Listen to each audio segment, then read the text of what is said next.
Please answer, Ethan. This could be your child's final moment. Her voice tightened, trembling, weighted with despair and fear. Ethan Rourke, the most ruthless kingpin in Chicago's underworld, stared at the phone vibrating relentlessly in his hand. A name pulsed on the screen like a scar that had never healed inside him. Sophia. He hesitated. Just a single moment of delay. A call left unanswered. One heartbeat later, his entire world would shatter. Betrayal, blood, and a secret capable of destroying an entire family he never knew he had. If you were him, and the call you ignored was your child's last goodbye, what would you do? Welcome back to Heartwoven Tales. I'm Selena, and I hope your day has been gentle. Before we step into the story, where are you listening from? Share your city or your country in the comments below. I would truly love to know. Stay until the end, because today's story is filled with twists, intensity, and emotions you absolutely do not want to miss. And if you love tales that touch the heart, don't forget to like and subscribe so you never miss another story. Now let's begin. Nighttime Chicago looked as if it had been draped in a heavy velvet shroud, darkened by low clouds and the metallic scent that lingers in the air before a storm. On the top floor of a glass tower tucked away in the West Loop, a muted glow spilled from a private office as if guarding a truth that refused to be uncovered. Ethan Rourke stood silently behind a desk carved from black walnut, a glass of rare Scottish whiskey in his hand, the ice half melted. His gray eyes cold as northern frost drifted across the encrypted report glowing on the screen. Numbers, maps, names, a quiet pulse of a blood-stained empire he had built with unyielding precision. No one called Ethan Rourke unless it was life or death. He had no family, no ties, no Sophia. At least that was what he believed. The vibration of the phone cut through the stillness like a blade. He did not look immediately. Ethan Rourke did not respond to instinct. He moved only when necessary, never from emotion. But the ringing continued, persistent, heavy, almost pleading. Finally, he glanced down. Sophia Lane. Her name glowed against the cold white light of the screen, like a ghost rising from the past. It had been 6 years since he last heard her voice, since he walked out of her life, as a way to free her, or perhaps to escape. Back then, she never knew who he truly was, never knew how deeply violence and vengeance carved through his world. He left to give her peace, or so he convinced himself. But now, why was she calling? Why now? Why did it feel as though every cell in his body was sounding an alarm, a fatal instinct whispering from within? The phone vibrated once more, then stopped. Ethan tightened his grip around the glass.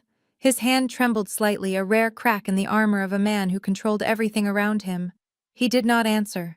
He chose silence. And that was the first moment of the night he would spend the rest of his life paying for. Thank you for staying with me through today's story. If you are still listening at this moment, it means you are like me. Someone who cherishes stories that reach deeply into emotion and into the quiet corners of the soul. Don't forget to like, subscribe, and share this video with friends or loved ones.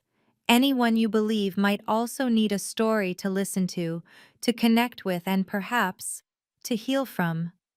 I truly want to know, where are you listening from today? Please leave a comment with the name of your city, your state, or your country below. Every time I read your comments, I feel that this storytelling journey is no longer a solitary path, but something that is slowly weaving itself into many hearts around the world. And if you are ready, I'll see you in the next part of this story, where secrets begin to unfold and tears may fall at any moment. Ethan remained standing there, unmoving, in a room swallowed by shadows and silence touched only by the sound of rain beginning to tap against the wide glass panels behind him. The whiskey in his hand was still full, though the ice had long melted without him noticing. He stared at the phone screen that had gone dark, empty now, reflecting only the cold, expressionless shape of his own face. A vague unease crept through his body, the way a slow, poisonous mist might cling to the lungs and heart. Yet Ethan did not move. Outside, thunder rolled in the distance. Inside him, old memories roared just as violently. Sophia. She had once been the only person capable of shaking the walls he built around himself. A young woman living in Oak Park, far from the underworld he belonged to. She loved him before she knew who he truly was. And he left her the moment he realized that loving her meant placing her in danger.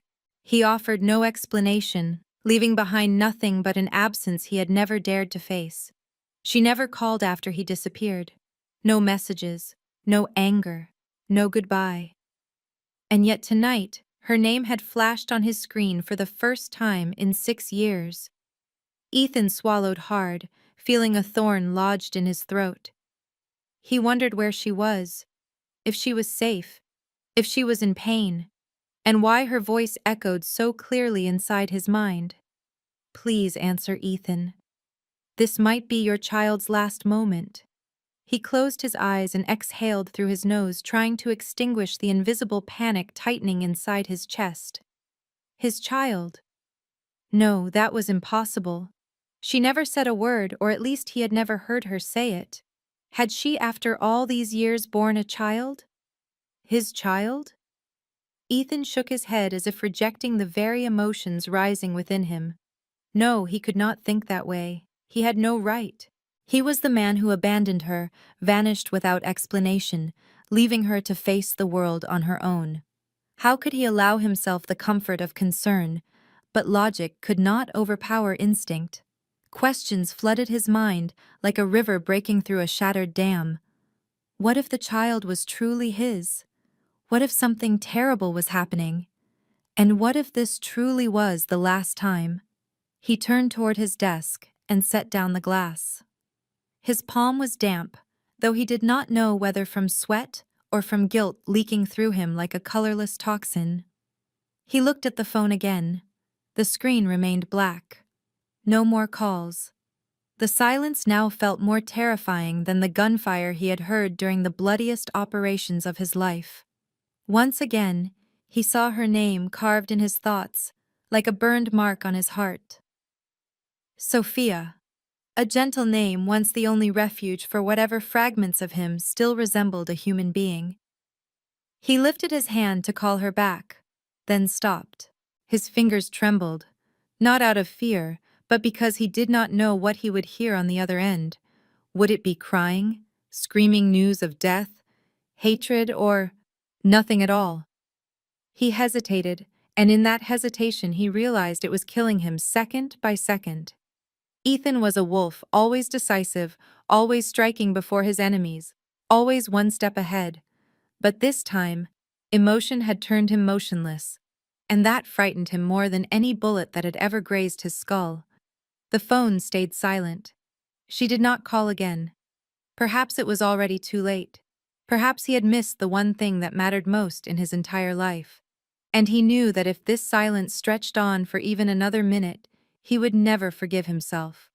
Yet somewhere else, miles away from him, the worst was truly beginning. And it was not waiting for anyone, not even a cold-blooded kingpin like Ethan Rourke. At the same moment, more than 20 miles west of Ethan's office, inside a cramped emergency room of the regional hospital in Oak Park, Sophia Lane was kneeling over the edge of a hospital bed, her hands wrapped around the small, cold fingers of Leo. Her face had gone pale, her hair damp with sweat and clinging to her forehead. She could feel nothing except the frantic pounding of her own heartbeat and the irregular beeping of the monitor flickering beside her.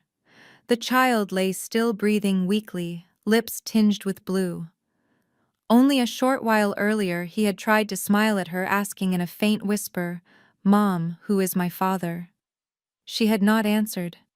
She had never dared to answer. Because the truth was too cruel, too dangerous, too far from the safety she fought to give him. Sophia had lived 6 years in silence, raising her son alone, hiding the identity of his father as a way of protecting both of them. She once believed Ethan should never know Leo existed because his world had no place for a child, and even less for a mother who had no armor. But fate rarely honors the lives we try to build. 3 days earlier, Leo developed a fever, a high unexplained fever that no medication could bring down. Then he vomited, then he seized. Doctors shook their heads, his blood work chaotic signs of poisoning from an unknown source. They rushed him into the emergency room. In her panic, Sophia called Ethan. 6 years without a single word yet, she had never deleted that number. She had prayed for a miracle. She wanted Ethan to know he had a child. She did not need him to take responsibility. She only wanted, if this was the final moment for Leo to be known by his father, for a small piece of truth to be acknowledged, for a fragment of the boy's heart to be connected to the blood from which it came, even if only for an instant. But Ethan had not answered. The call ended after several long rings and fell into a dry, merciless silence. Sophia felt as if the air had been drained from her chest. She wanted to scream to call again, but the doctor stepped in and handed her forms. They needed to run urgent tests, possibly insert a breathing tube if his condition worsened. Her hand trembled as she signed her name. Her name, not his, not the name Rourke. Leo did not carry his father's name. Sophia had never allowed it. She sat back down and pulled out her phone, staring at the screen. No messages, no missed calls. Ethan still had not called back. A part of her was angry, but the larger part felt a dull, corrosive ache spreading through her like leaking acid. She knew who he was. She knew he was not a man moved easily, not someone who reacted out of softness, but she had hoped. Just once he would hear her voice and understand that a child's life hung on the edge of his decision. Sophia set the phone aside and lowered her head to kiss her son's forehead. His skin was burning, his breathing growing fainter by the minute. Outside the door, doctors and nurses argued over the latest panel of test results. She caught fragments like toxin, possible poisoning, unknown source. Sophia's heart constricted. Someone had done this. Why and why now, when she had no choice but to break her silence, did Ethan refuse to listen? A machine let out a sudden warning tone, sharp and broken. Leo's pulse slipped by a single unit. Sophia shot to her feet and grabbed the doctor's arm, her eyes pleading. "Please, save my child. Whatever it takes. I will do anything." The doctor looked at her exhausted, unable to offer reassurance. In Sophia's mind, one sentence echoed endlessly, pounding with every beat of her heart. "Please answer, Ethan. If there is still any humanity left in you, call back, before it is too late." The rain outside was falling harder now, each drop striking the emergency room window like a sharp, cold knock.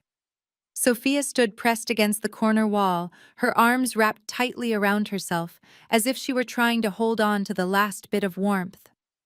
Behind a cloudy white plastic curtain, Leo lay motionless, surrounded by machines' forelines and the unforgiving glow of surgical lights. A group of doctors stepped out, their expressions tense, and none of them could meet her eyes. Sophia moved toward them, her legs numb, her hand brushing the sleeve of a young nurse as she spoke in a hoarse whisper. "Please, my son. How is he?" The nurse hesitated, her gaze drifting away as if searching for the least painful words. "He is very weak. His immune system is reacting abnormally to an unidentified substance. It could be a toxin, but we have not found the source. We need more time for additional testing." Sophia froze. A toxin. She repeated the word silently, trying to fit it into a puzzle already tangled beyond recognition. Leo had been poisoned. This was not an illness, it was an act, intentional. She turned to look at him through the glass, his small chest rising and falling with effort, struggling for every breath.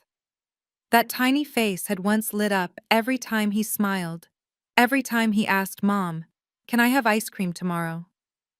Now it was pale and fading, as if life were slowly slipping out of him.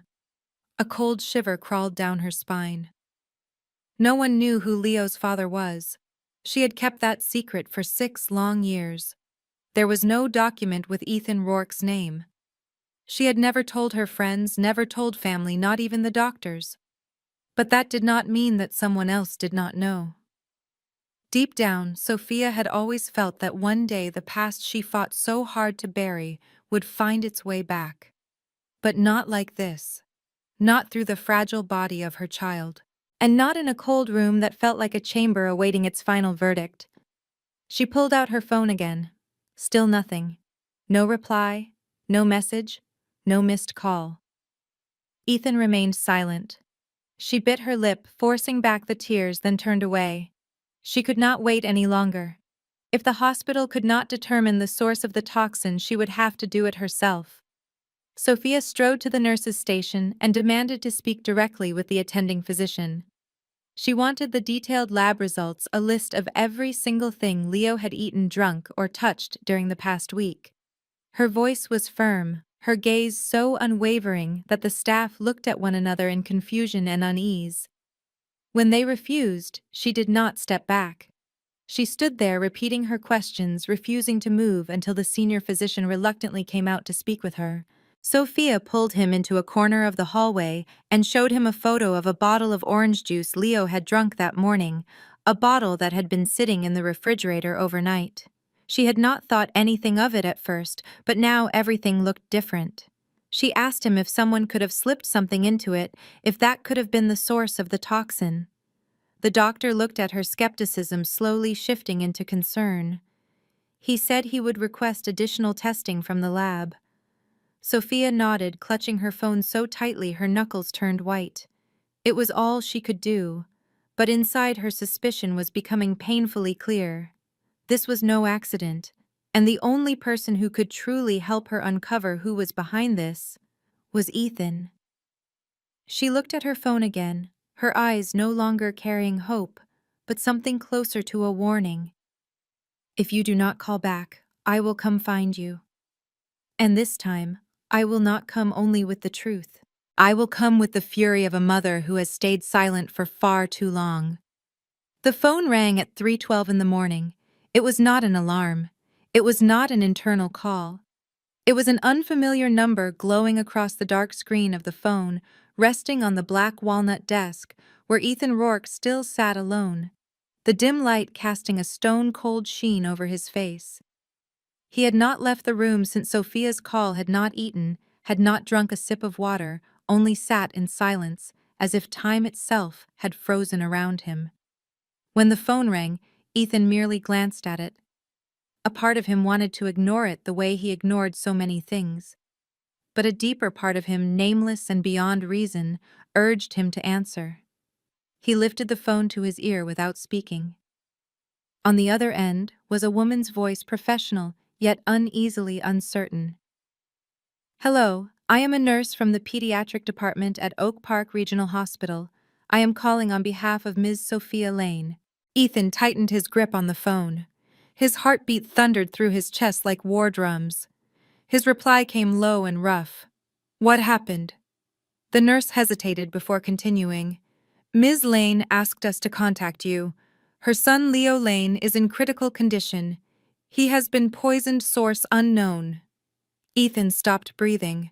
The entire world blurred around him. The child's name cut through him like a blade carving open an old wound. Leo. A short, gentle name that struck like a shockwave. Her son. Sophia's son. His son. The nurse continued, unaware that the man on the other end had just felt something inside him rupture. The boy's condition is deteriorating rapidly. Ms. Lane said you are the only legal guardian if anything happens. She asked that we call you. That sentence made Ethan shoot to his feet, the chair scraping violently against the wall. He strode toward the window, staring down at the city drowning beneath heavy sheets of rain, gripping the phone harder. I am coming. Tell her I am on my way. When he ended the call, Ethan stood still for several seconds, as if everything had collapsed, yet was somehow beginning at the same time.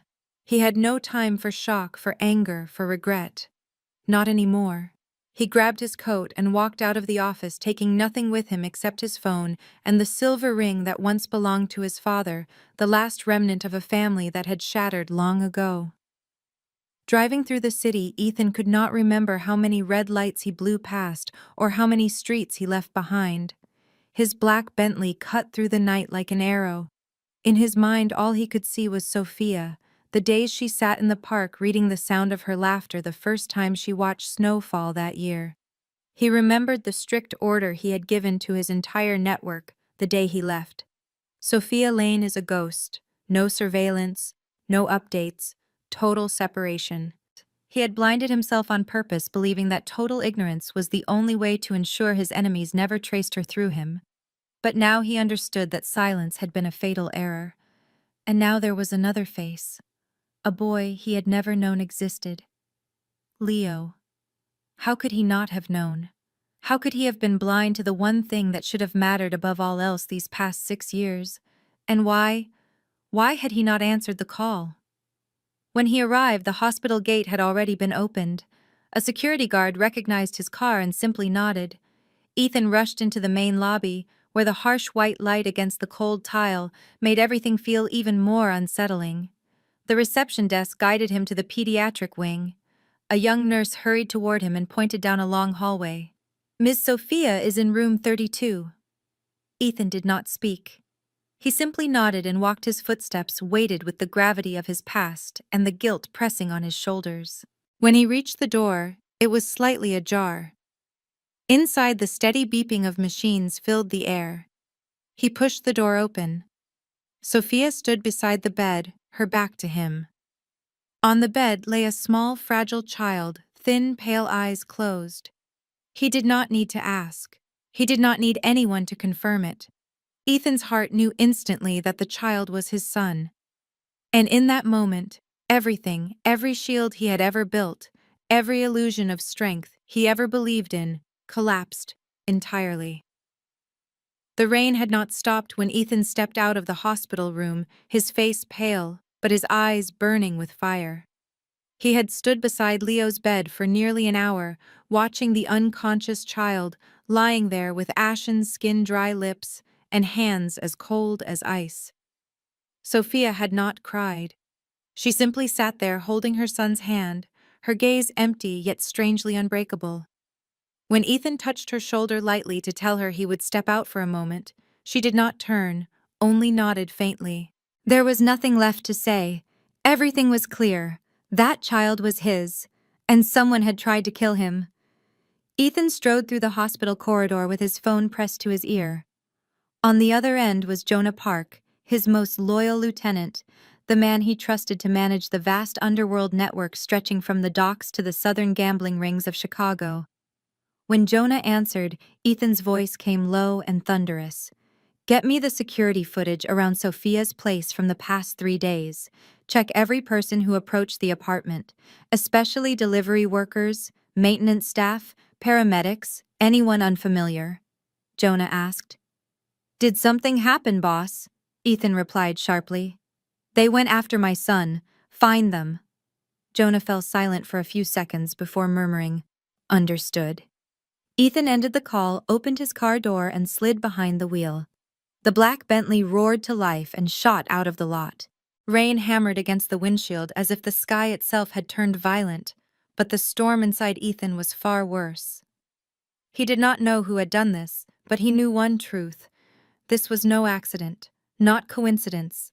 This was a message, a direct strike, and it was a fatal mistake, because no one touched the blood of Ethan Rourke without paying a price. Merging onto the highway, Ethan's hands tightened around the steering wheel. His mind raced through old enemies, crews he had dismantled, men who once swore revenge.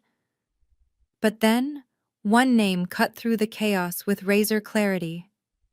Marcus Delane. A former partner, once his right hand, who betrayed him 4 years earlier before vanishing without a trace. Ethan had spared Marcus then because of Sophia. Because at the time she had been pregnant, though Ethan had never known. But Marcus had known. He always knew. And if there was anyone cruel enough to poison a child and smart enough to do it without leaving a trail, it was Marcus. Ethan activated the Bluetooth and ordered "Call Cassie Central Surveillance Unit." When Cassie picked up, he gave rapid instructions. Track any activity connected to Marcus Delane in the past 24 hours, especially movement in shadow accounts or money funneled into shell companies. If he is in Chicago, I want every step he has taken. The woman replied quickly. Understood. I will start immediately. Ethan ended the call, switched lanes, and headed toward the old warehouse district near the river, the place where he and Marcus once met countless times as allies. Inside him churned a storm of fury and fear. He had once believed he had nothing left to lose, that walking away from Sophia was a form of mercy for both of them. But now he understood he had abandoned the most important part of himself, a family, a son, and the only woman who had ever taught him what it meant to love. The rain grew heavier, lashing the windshield as though trying to hold him back. But Ethan did not slow. This time he was not running from his past. He was hunting it.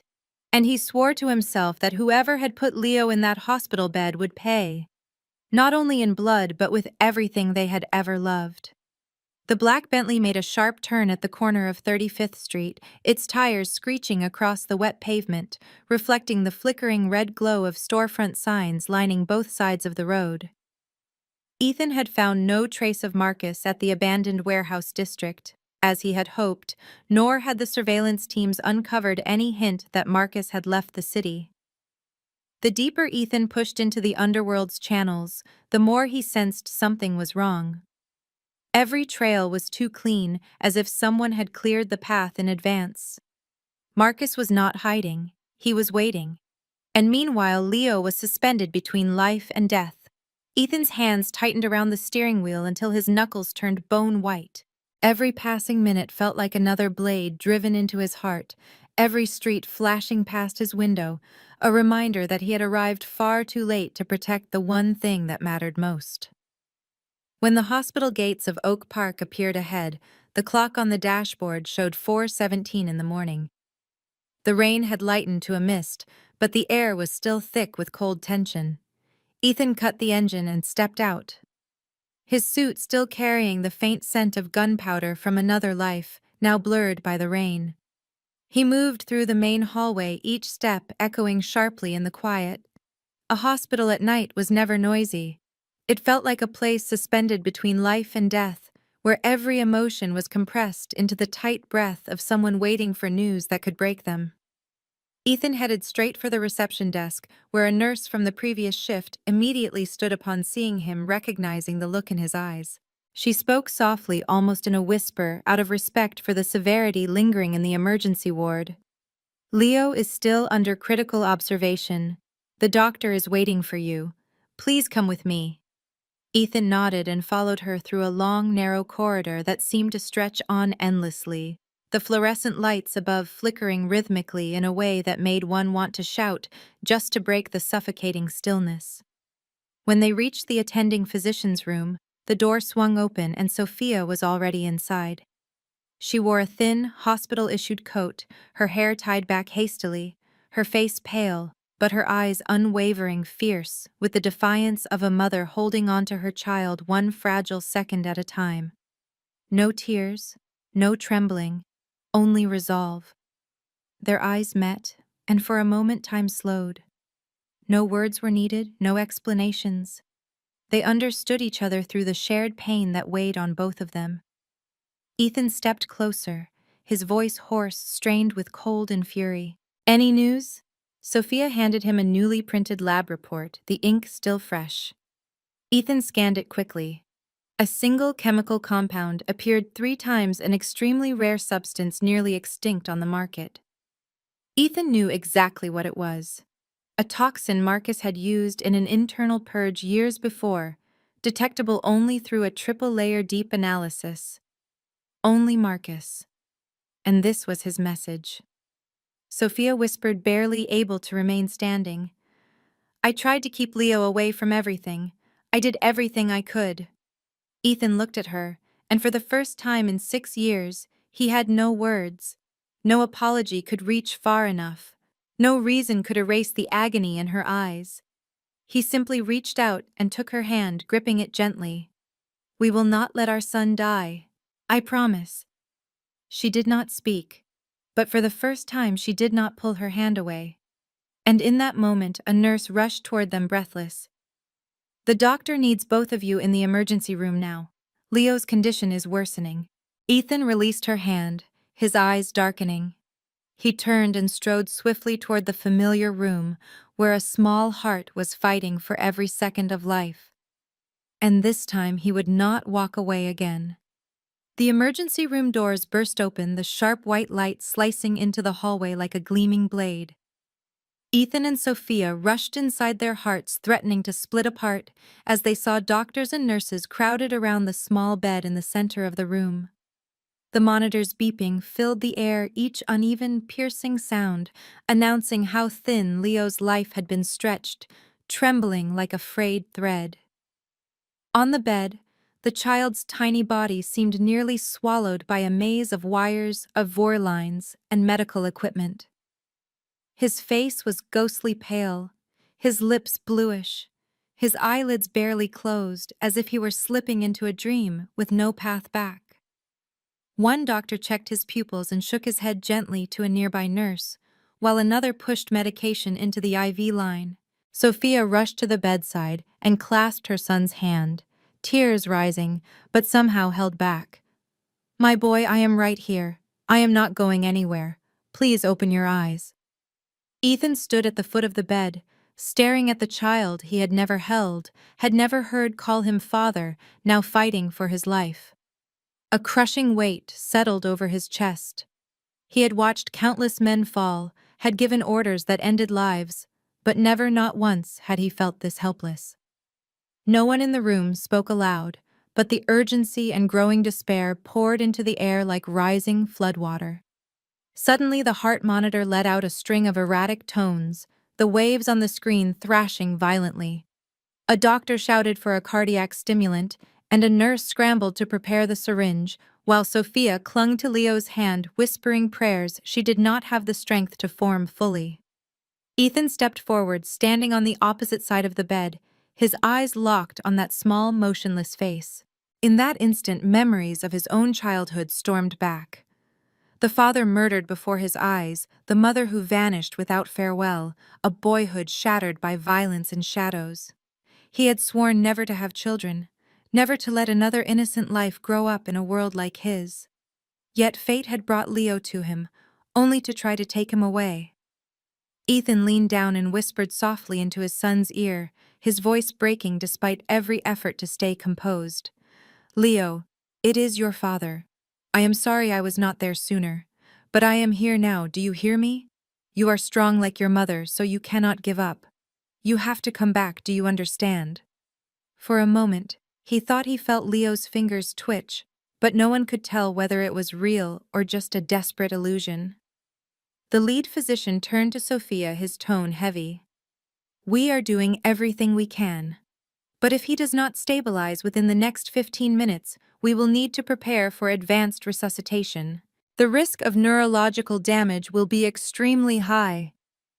Sophia nodded, too drained to protest, her hand gripping her son's, as though loosening her hold would let his life slip away. Ethan straightened, something shifting in his expression, the anguish hardening into resolve.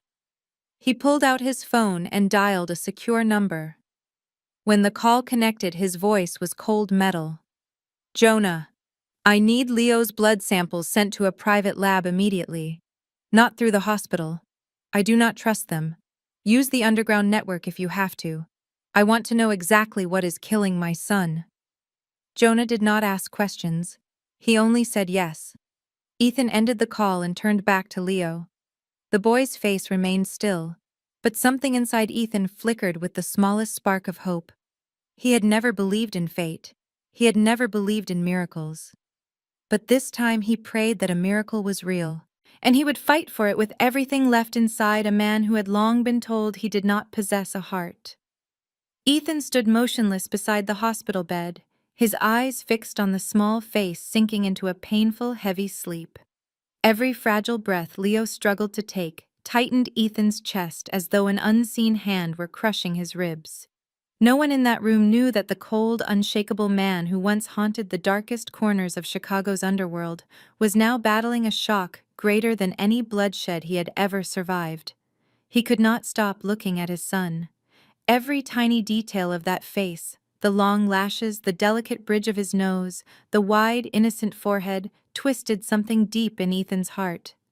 Not because of their resemblance, but because of the fierce, unfamiliar ache rising inside him, an emotion he had never allowed himself to feel before love. A love without a name, without preparation, without reason. A truth as undeniable as the blood flowing in their veins. Sophia sat on the opposite side of the bed, exhausted, yet unable to look away from her child. She was silent too, but the air between them was no longer filled with distance. Instead, it carried a quiet companionship between two people once separated by fear, now bound together by the little life lying between life and death. Ethan leaned forward and gently placed his hand on Leo's forehead, his fingers trembling as if even the softest touch might shatter the fragile boy beneath them. A sudden wave of memories surged through his mind, images he had never lived a child in a stroller. Sophia smiling as she fed him his first spoonful of porridge, moments he was never there to see, never allowed to be part of. The sense of something sacred stolen from him made his throat tighten painfully. Sophia's voice came softly hoarse from hours without rest. "I did not know what else to do, Ethan. When you left, I wanted to call, I wanted to find you. But I did not know if bringing this child into your world was the right thing. I was afraid." Ethan did not blame her. How could he? He was the one who cut off every connection, the one who disappeared without a word, the man who believed leaving her behind was the best way to protect her. But it had been the greatest mistake of his life. He sat down, his eyes never leaving Leo. His voice came low and dry. "I never thought I would have a child. I never imagined a day like this. A child who was a stranger and yet made of my own blood. A child who never called me father, and who might never have the chance." Sophia held Leo's hand tighter, her voice barely a whisper.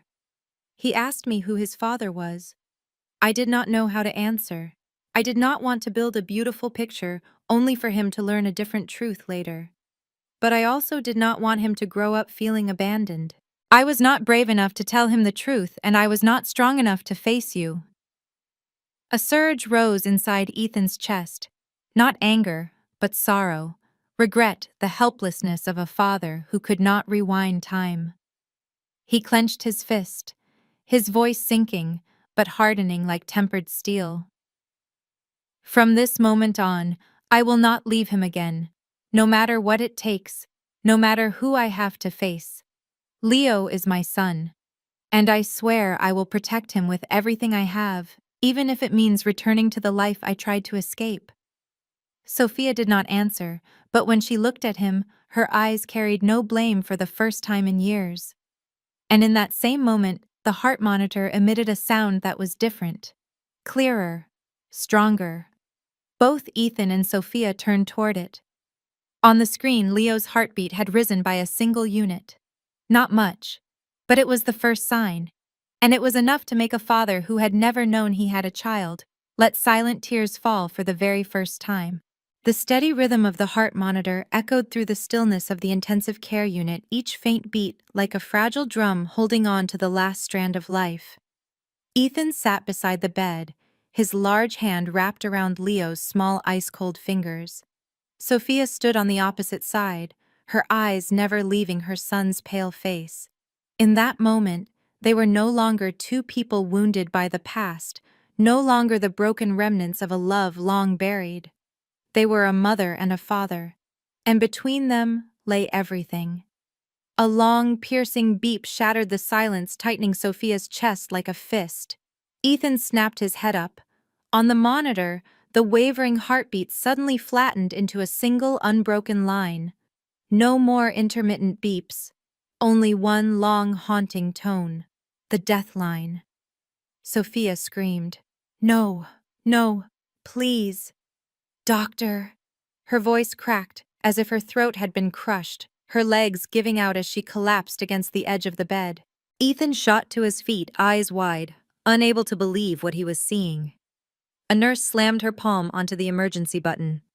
The door burst open moments later, a medical team rushing in with a crash cart, syringes, and a defibrillator. Sophia was gently pulled aside while Ethan stood frozen, unable to move, his gaze locked on the still, tiny body of his son. His mind went blank, his limbs turned numb. A part of him died the moment that straight line appeared. A doctor shouted, "Stand by. 1, 2, 3. The first jolt made Leo's small body lift off the bed, then fall limp again. No response. The second shock. Still nothing.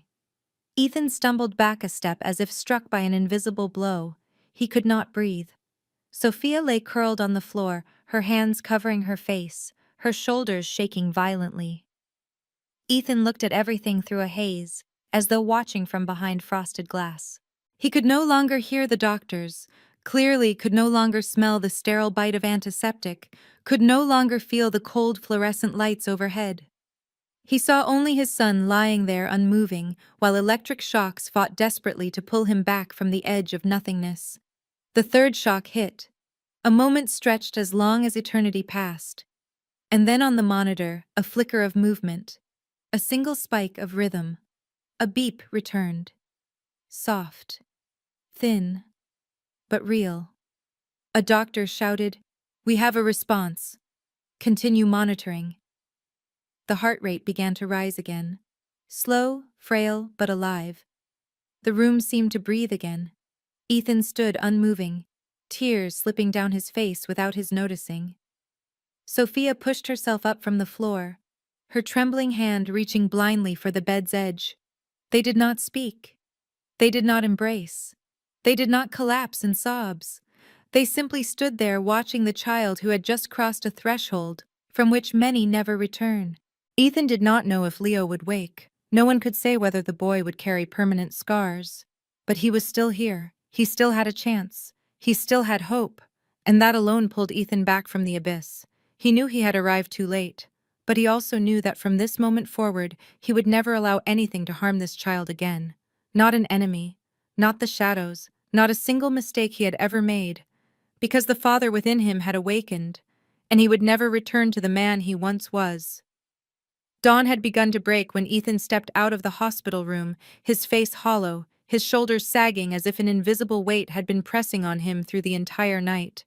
Leo was still alive, still breathing, though only barely, but in Sophia's vacant, exhausted eyes, and in the taut, brittle silence of the doctors, Ethan understood that survival was only a temporary victory. The real battle had not yet begun. Out in the hallway, Jonah was already waiting, his coat drenched with rain, his eyes shadowed with tension. Without greetings, without preamble, Jonah handed Ethan a small metal box. Inside was a glass vial containing a pale amber liquid. It had come from the private laboratory Ethan trusted above all others, delivered overnight through a discreet network. Ethan opened it, staring at the vial as if looking long enough would reveal the entire truth lurking inside. The toxin had been identified as an extremely rare variant of atropine fused with an extract from water hemlock, a compound used in ancient European assassinations. It carried no scent, no taste, dissolved seamlessly in liquids, and left nearly no trace unless examined through a triple-layer analysis. Ethan narrowed his eyes, his voice dropping into a grim murmur. Only one man is reckless enough and intelligent enough to recreate this. Marcus Delane. Jonah nodded. And there is something else.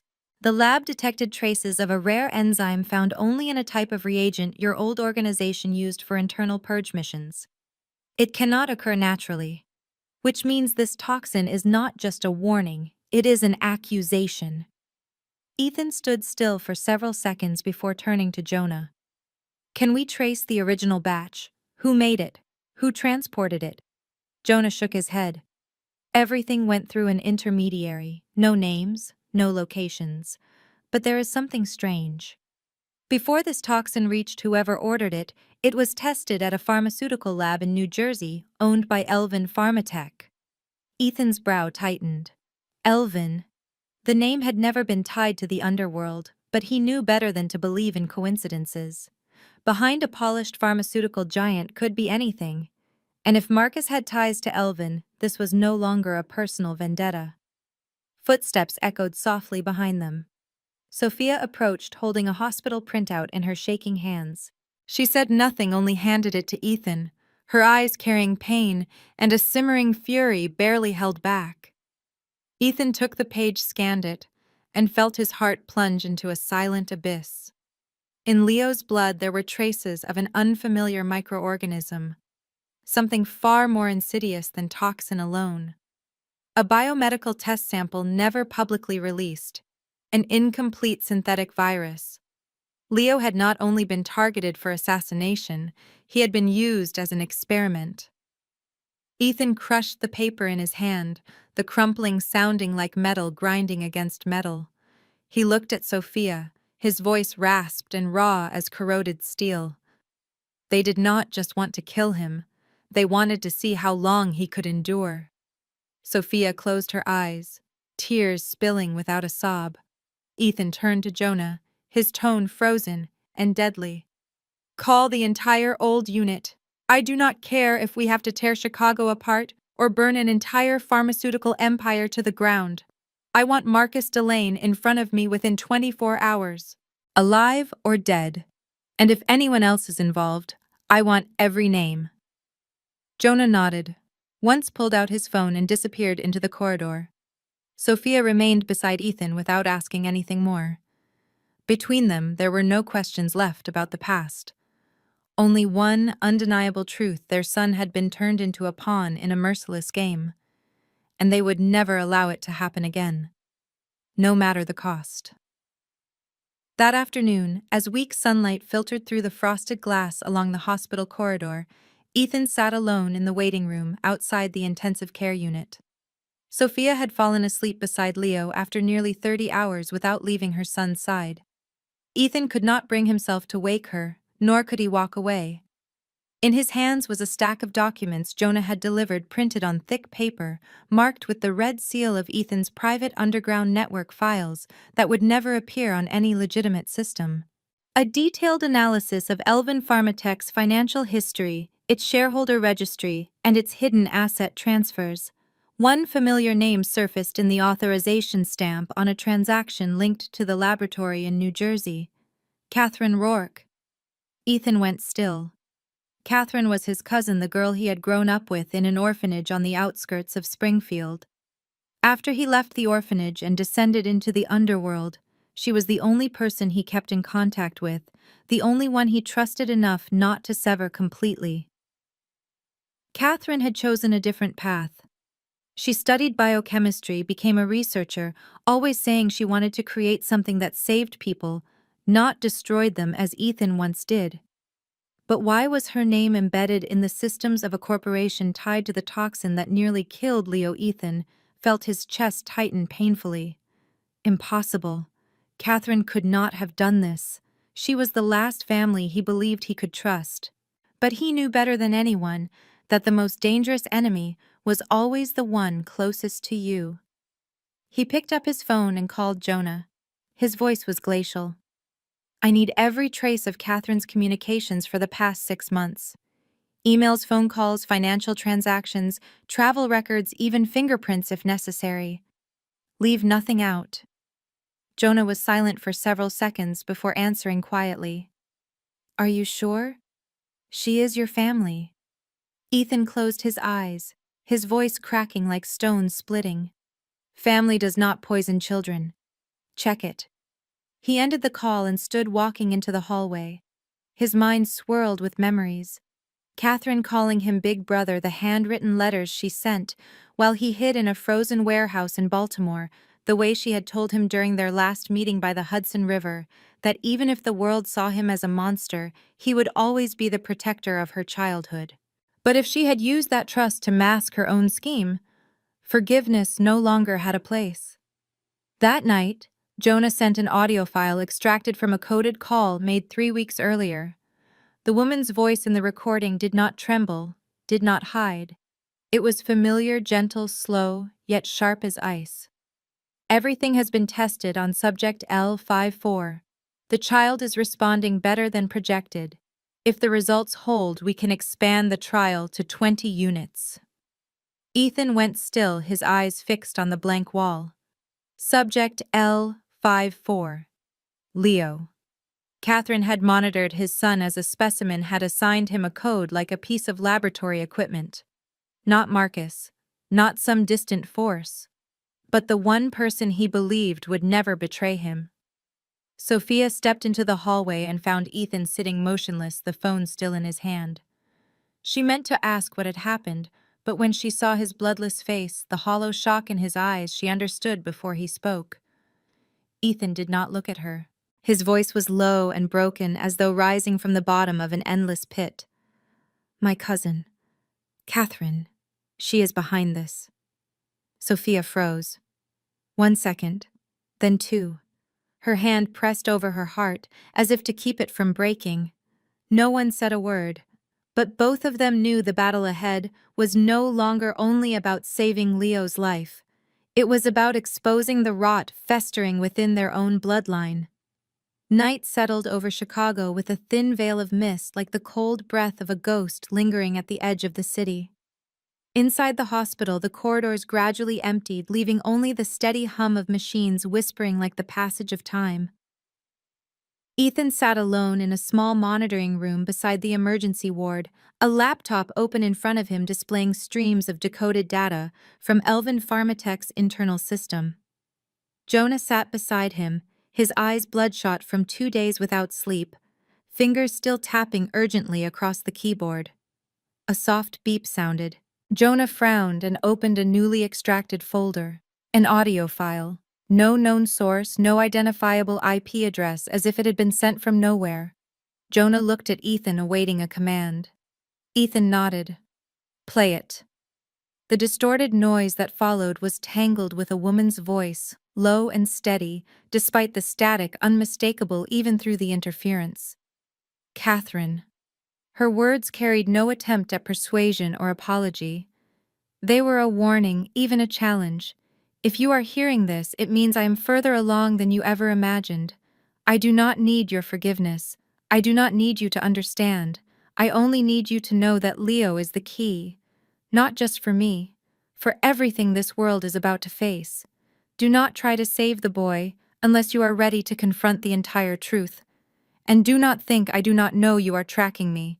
You will not make it in time." The message ended with a soft laugh cold enough to chill bone.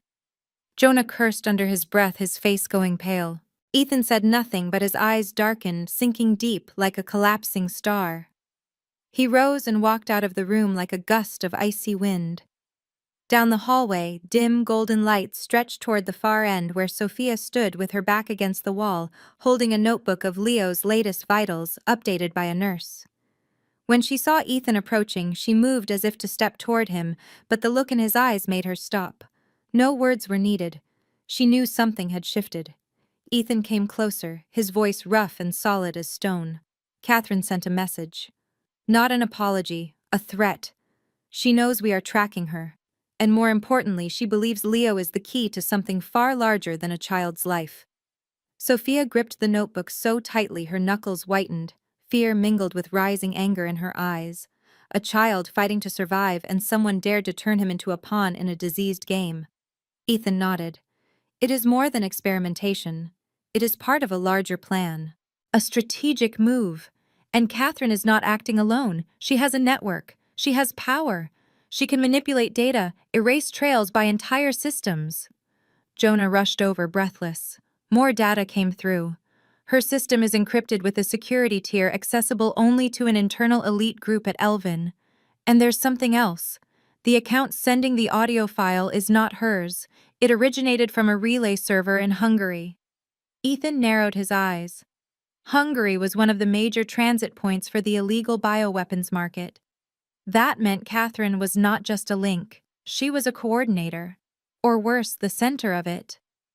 Sophia spoke softly as though trying to steady herself. "What about Leo? What can we do?" Ethan looked at her, his eyes filled with unshakable resolve. "We find her entire network. Track it from Elvin to Hungary, to every collaborator. And before Catherine can strike again, we end this." That night, Ethan never left the hospital. He sat beside his son until dawn, his hand wrapped around Leo's small fingers, watching the slight flutter of his eyelids, the faint sign of life returning. He knew the battle ahead would be brutal, but he was no longer the cold, solitary kingpin he once was. He was a father, and a father does not retreat when his child is in danger, not from enemies lurking outside, and not from the shadows within his own blood. The early morning rain tapped sharply against the glass panels of the 13th floor corridor as Ethan walked with heavy yet purposeful steps. In his hand was a blueprint of the hospital's internal hallways and technical sublevels, something Jonah had just hacked from the maintenance server. Catherine had been right in her recording. He would not make it in time. And that meant something had already been set in motion here, not elsewhere. The hospital was no longer safe. Ethan had said nothing to Sophia. He simply told her to stay by Leo's side and not leave the room under any circumstance. She had not asked for an explanation. In his eyes, she finally saw what she had never understood 6 years earlier. When Ethan chose to protect someone, nothing in the world could stop him, not even himself. Jonah waited at the stairwell 1 floor below. They avoided the elevators. If Catherine truly had someone inside, the central control system could be hijacked at any moment. Jonah muttered as he pointed to the tablet showing irregular heat signatures in the southeastern technical wing. That area was supposed to be shut down for repairs 2 days earlier, yet there was movement. Ethan nodded, pulling out the small handgun tucked beneath his coat, the weapon he had not touched since he walked away from his old world. Their footsteps echoed softly through the long, cold corridor, where flickering fluorescent lights pulsed like the heartbeat of something dying. At the door to the technical room, Jonah paused, crouched, and took out a small device. Magnetic lock. I can open it. 20 seconds later, the door clicked open. A wave of damp air mixed with chemical fumes drifted out heavy and suffocating, like the stench of betrayal that had not yet dispersed. Ethan stepped inside, first gun raised. The hallway leading toward the maintenance sector stretched like a dark labyrinth. A few meters ahead, a single bulb flickered, cutting the space into trembling slices of light and shadow. Machinery hummed in the distance, the steady breath of some hidden beast waiting beneath the building. Suddenly, a figure appeared at the far end of the hall. Ethan motioned for Jonah to stay back, then pressed himself against the wall, moving with silent precision. The man did not wear a nurse's coat and carried no hospital badge. In his hand was something resembling a medical cooler, the type used for transporting biological samples or specialized drugs. Ethan approached, his breathing slowing like a predator zeroing in on its prey. When only 10 meters remained between them, the man stopped and turned his head slightly as though he had known Ethan would come. The face was familiar. Trent. One of Marcus Delane's former underlings, a man Ethan remembered sparing during an operation in Seattle. And now he was here carrying something that could be the final threat to Leo. Ethan did not ask questions. He did not issue warnings. He fired. The bullet sliced through the air and struck Trent's left shoulder, sending him crashing to the ground and the cooler skidding across the floor. Jonah rushed forward, seized the cooler, and checked inside. 3 unmarked vials sealed with specialized medical tape. Trent writhed on the ground, blood spreading across the old tiles, yet he was laughing as though victory were already his. Ethan crouched, gripping the man's collar, his voice a low growl. Who else? How many people are inside? Trent gasped, then hissed through clenched teeth. Too late, Ethan. She already has what she needs. And now, all of you are just bait. A small explosion echoed from somewhere deep in the building, the sound carrying through the ducts from the direction of the main corridor where Leo's room was. Ethan and Jonah locked eyes, their hearts stopping for a breath. No words were needed.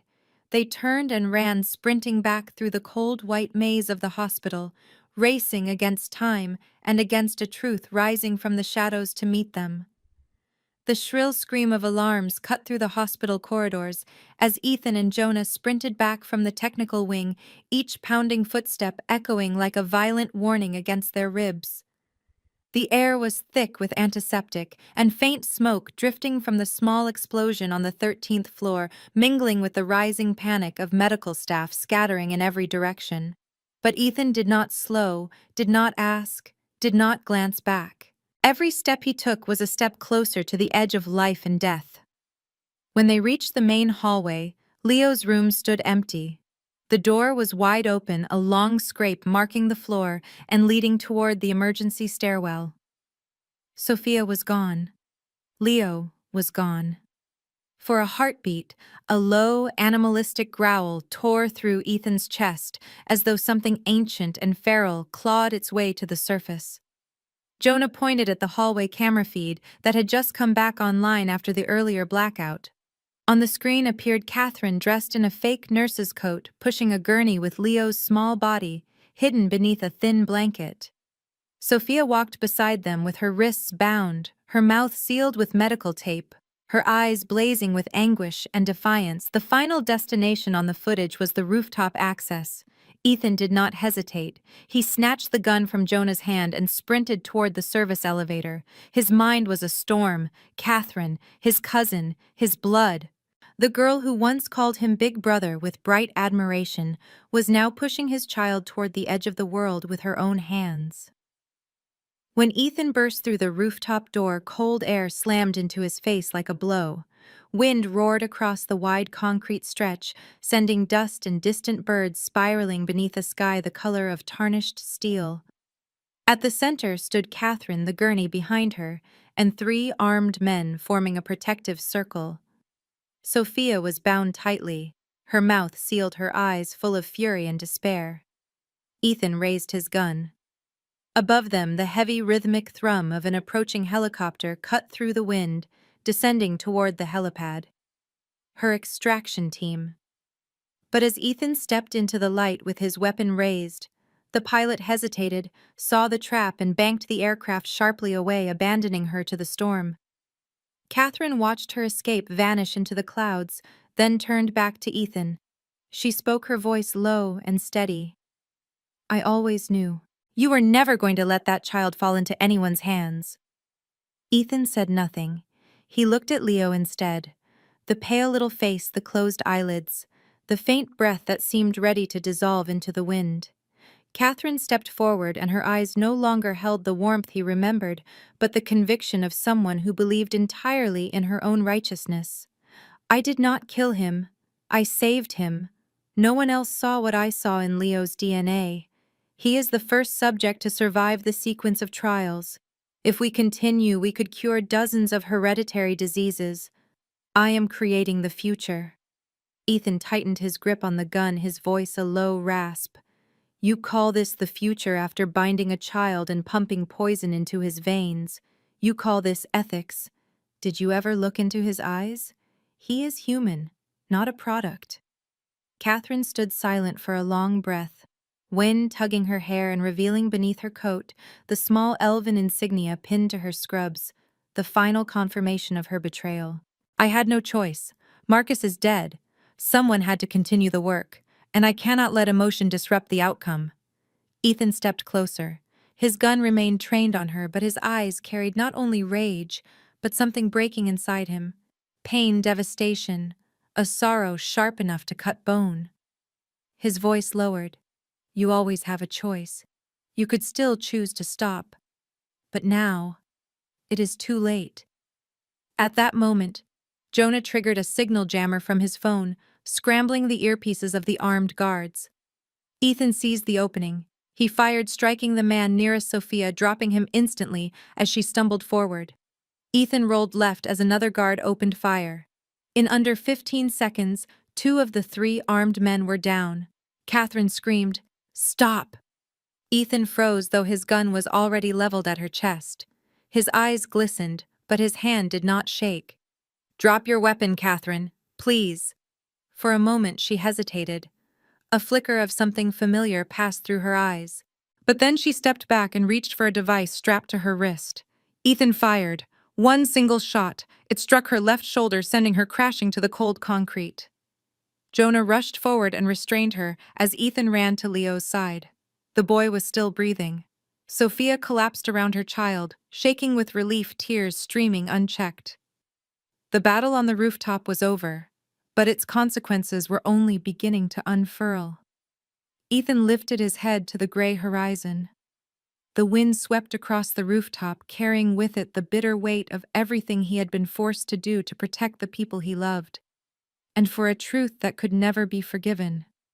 Blood from Catherine's wound spread slowly across the cold gray concrete, seeping into the cracks like a painful reminder that every choice extracts its price. She groaned, her eyes filled with disbelief and fury at having been shot by Ethan, the man she once called her brother. Ethan did not look at her. He knelt beside Leo, placing his hand over the child's chest as if trying to catch the rhythm of a breath already slipping toward the edge of silence. Sophia trembled as she tore at the bindings on her wrists, her tears falling onto Leo's pale face. The wind swept across them, threading through their disheveled hair, as though attempting to carry away the heavy fog of loss suspended between life and death. Jonah approached quickly, handing Ethan the signal transmitter before restraining Catherine and disabling the device on her wrist with a single coded sweep. He muttered, checking the readout. "This isn't just a data wipe. It's a remote detonator for incendiary charges inside the building, likely planted in their archive room to burn the evidence if she got caught." He looked at Ethan. "We stopped the signal just in time. Whatever she was hiding is still down there intact." Ethan said nothing. He lifted Leo into his arms. The child's body feather light, his breath so faint it almost dissolved against Ethan's chest. His steps were heavy as he carried his son off the rooftop and back toward the emergency unit, where a specialized team had already been summoned the moment Jonah triggered the internal alert. Sophia stayed close behind him, her hand wrapped around Leo's small fingers, refusing to let go. The three of them moved like soldiers retreating from a battlefield, bringing home the one most gravely wounded. Catherine, bound tightly, was dragged behind them like a betrayer stripped of all illusions. Inside the emergency bay, the machines came alive the instant the doctors took Leo from Ethan's arms. They worked with swift, practiced precision, as if they had been preparing for this moment all their lives. Ethan stood outside the glass, his stare frozen, never leaving the fragile body inside. Jonah arrived from the hallway and handed him a folder. Inside were the decrypted files extracted from Catherine's device before she could wipe it. Ethan flipped through the pages, stopping at a strange symbol repeated across every document, a circle crossed by 3 diagonal lines, the emblem of a secret order he believed had dissolved decades earlier. Brave Mind, an organization buried beneath layers of pharmaceutical companies, one that had conducted human trials in South America and Eastern Europe. Ethan exhaled through clenched teeth. Catherine was only the surface. She believed herself to be the center, but she was merely another tool. Jonah nodded, his voice low. "It looks like she was given resources, but she was not the one in charge. Someone higher is pulling the strings." Ethan looked toward the surgical room where Leo was still fighting for every heartbeat. He tightened his grip on the folder, then turned to Jonah. "I do not care who they are or where they come from. From this moment on, anyone tied to Brave Mind will pay. Blood for blood. My son's life is not a commodity for anyone's experiments." Jonah hesitated for a moment before nodding quietly. Ethan's face no longer belonged to the cold underworld king he once was, nor to the man who had run from love and responsibility. He was a father, and he was a warrior calling forth his final crusade to protect what remained. In a separate chamber, Catherine sat strapped to a metal chair, her wound bandaged, but her face drained of color. When Ethan entered, she looked up at him, her eyes no longer angry, but hollow with despair. "I never thought it would go this far." Ethan stood before her silent for several seconds, before speaking slowly, each word sharp enough to carve itself into the mind of anyone listening. "You did not think, but you acted. And my son's blood almost spilled because of you." A few tears slid down Catherine's cheeks, but Ethan had already turned away, refusing to look back. It was time to end this. Blood had been shed, and now blood would answer for blood. The first sunlight after many days of rain stretched across the hospital windows like a thin breath of warmth slipping into air still heavy with the lingering scent of antiseptic painkillers and blood. The storm had passed, yet its aftershocks clung to every breath, every weary glance of those who had endured it. Ethan sat quietly on the plastic chair beside the hospital bed, where Leo slept soundly. The boy had survived the worst. After a 7-hour surgery, the doctors reported that his small heart had pushed beyond limits they themselves had not dared to believe possible. Leo was still weak, but he no longer hovered at the brink of death with every fragile breath. Sophia rested her head near her son, her hand wrapped around his as though if she let go for even a moment, everything would disappear.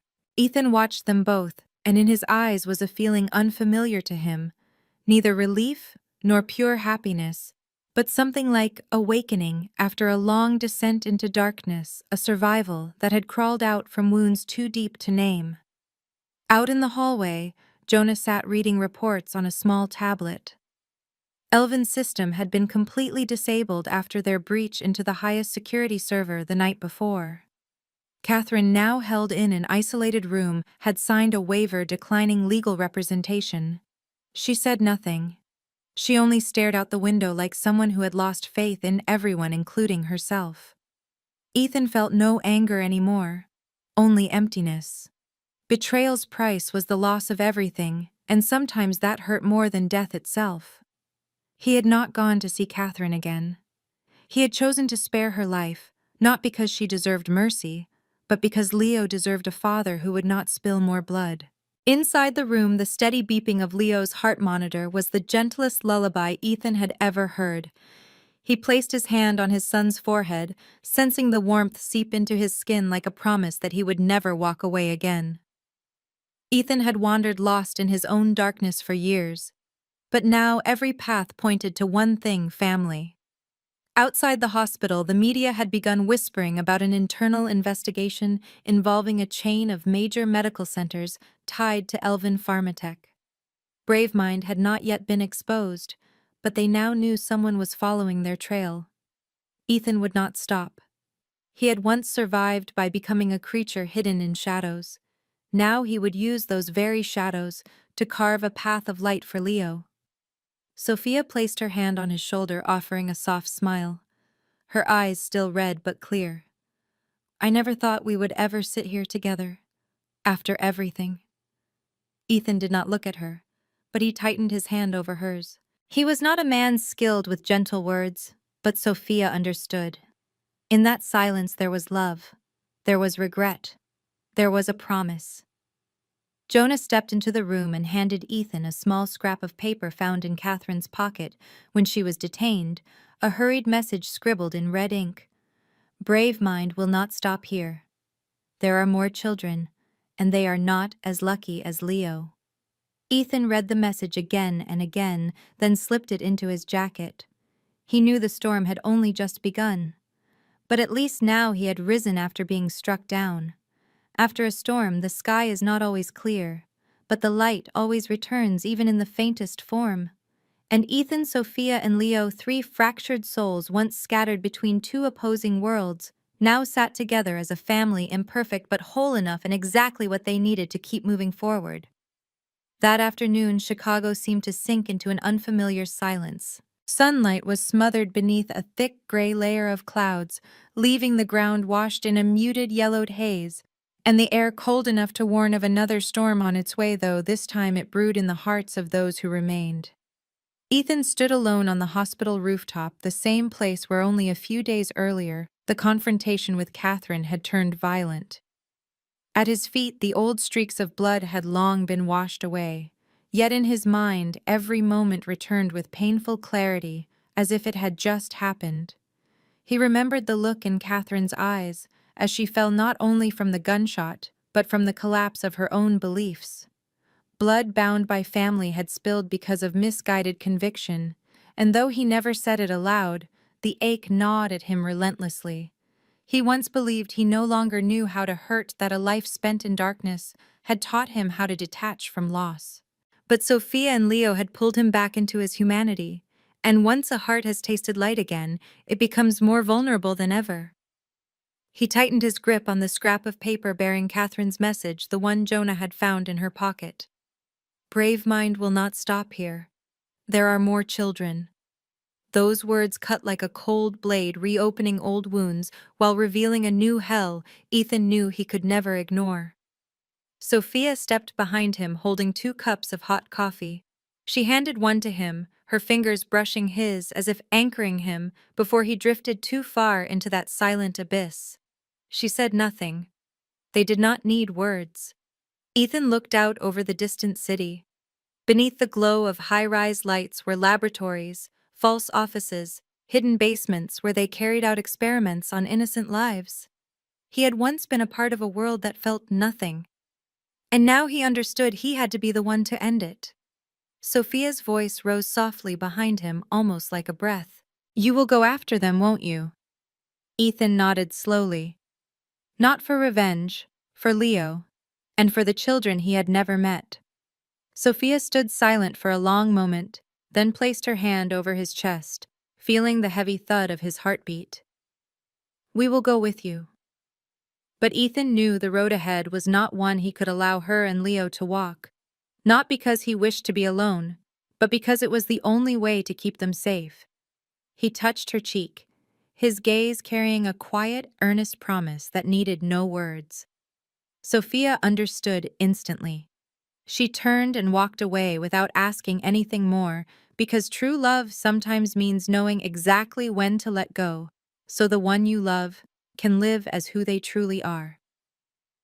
When night settled over the city, Ethan returned to his old headquarters, a place that had once served as the nerve center for every hidden operation he had commanded.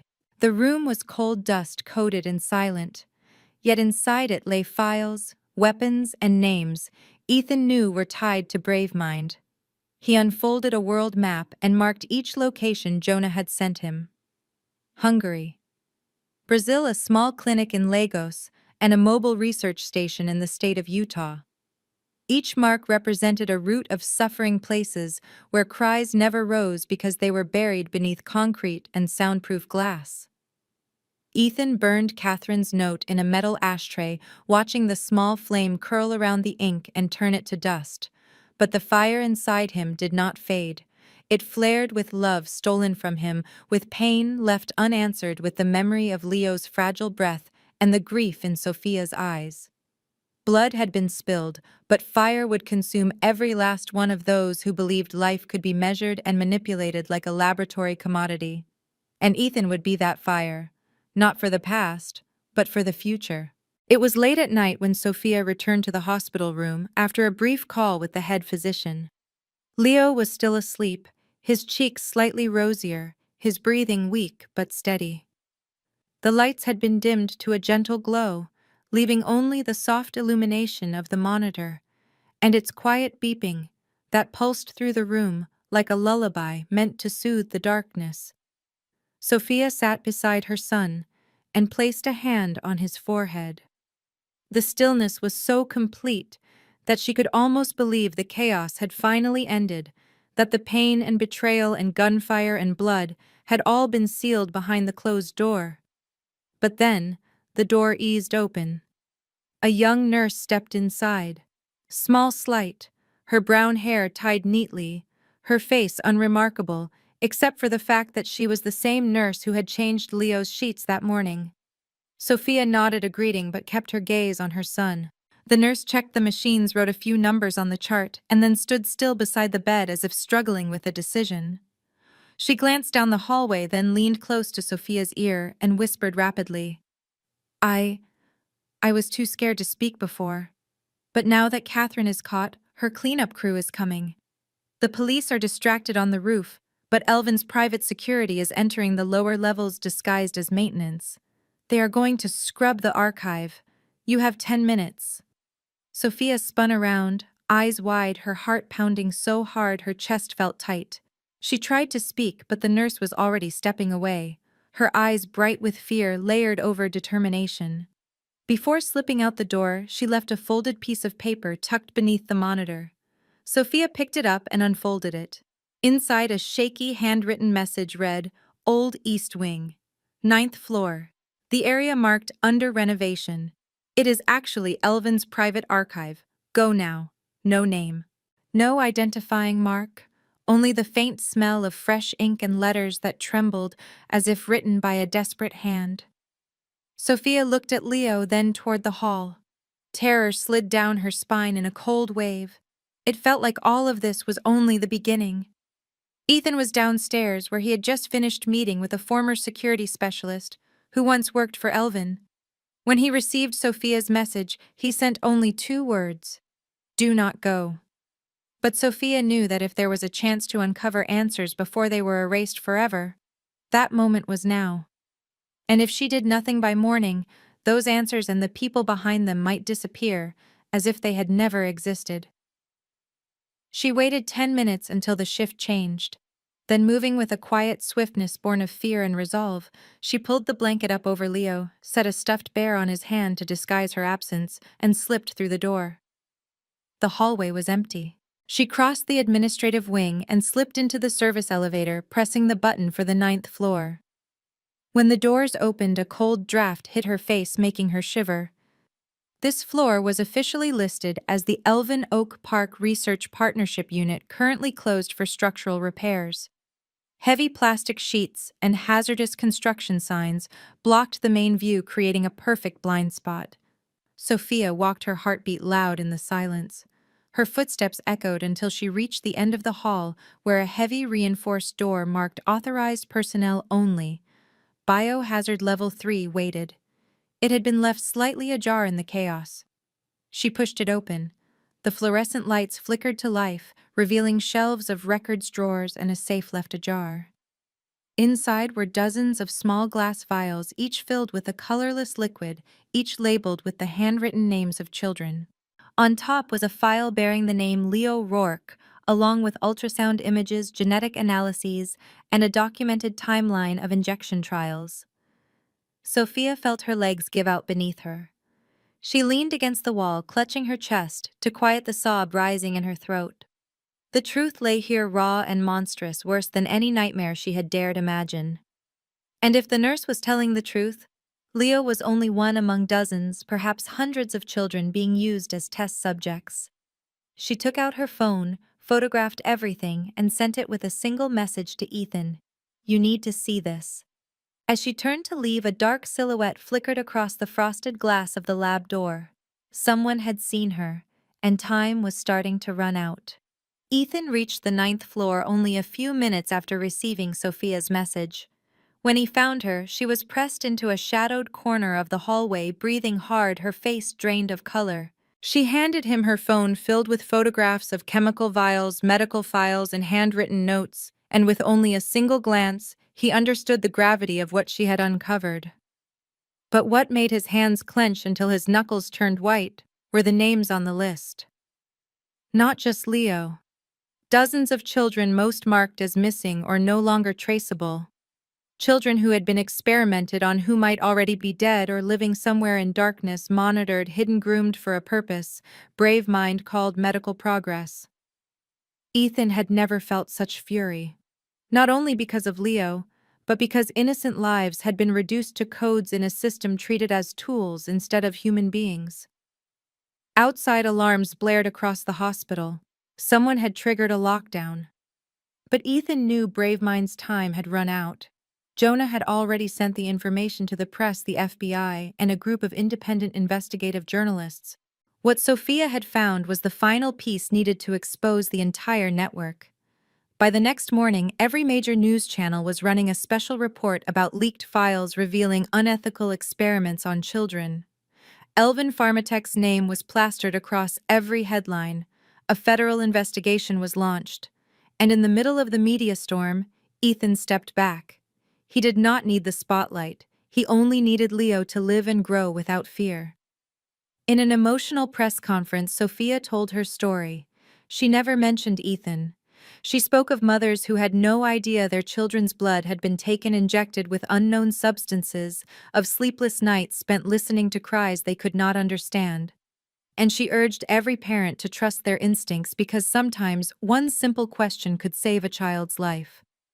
Leo was discharged after 2 weeks.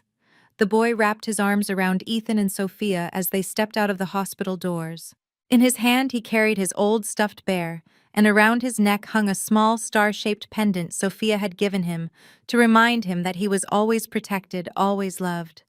But what pierced Ethan's heart most was when Leo whispered softly into his ear that he had dreamed of other children crying and asked if they could help them too. Ethan did not answer at once. He held his son tightly, tears slipping down quietly because in that simple question lay the reason he would never stop. Not just one child. Many others waiting somewhere in the dark to be saved. It was a reminder that the world still held its shadows, but also that even the faintest light could change everything. Thank you for staying with us until the end of this story. If something in today's tale touched your heart or stirred a memory from your own life, please share your thoughts in the comments below. We truly want to hear your honest feelings. Have you ever endured a deep loss or found yourself helpless as someone you loved was in danger? What would you do if you were the one forced to choose between safety and justice? Your stories are what inspire us to continue sharing powerful and meaningful narratives like this. Do not forget to like, subscribe, and share our channel so that each day you can welcome a new story to reflect on, to smile at, or simply to listen to. You are watching Heart-Woven Tales, where every story is woven from emotion and compassion. We will see you in the next video. Wishing you good health, a peaceful life, and days filled with meaning. Goodbye for now, and take care.